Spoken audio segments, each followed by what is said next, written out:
ஓ பன்னீர்செல்வம் சசிகலாவை எதிர்த்து பிரிந்து சென்றதை அடுத்து சசிகலா ஆதரவு பெற்ற எடப்பாடி பழனிசாமி முதல்வர் ஆனார். முன்னர் ஓ பன்னீர்செல்வத்திடம் இருந்த பவர்ஃபுல் துறையான நிதித்துறை அதிமுக மீனவரணி செயலாளர் ஜெயக்குமாருக்கு கிடைத்துள்ளது.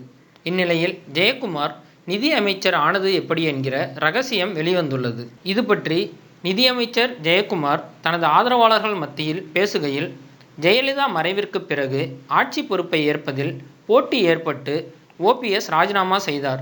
கட்சிக்கு சோதனை வரும் காலகட்டத்தில் அமைதியாகவும் விசுவாசமாகவும் இருக்க வேண்டும். அதிமுகவில் உண்மையாகவும் விசுவாசமாகவும் இருப்பவர்களுக்கே பதவிகள் தேடி வரும். ஓ பன்னீர்செல்வம் அண்ணனும் அமைதியாக இருந்திருந்தால் அவருக்கும் நல்ல பதவிகள் கிடைத்திருக்கும்.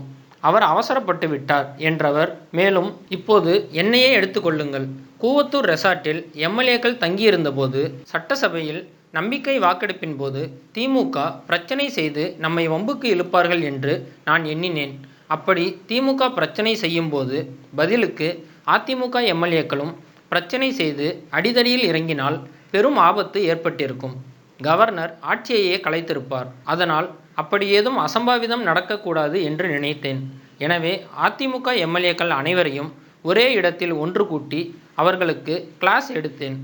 திமுக MLAக்கள் எவ்வளவு பிரச்சனைகள் செய்தாலும் யாரும் எதுவும் பேசக்கூடாது.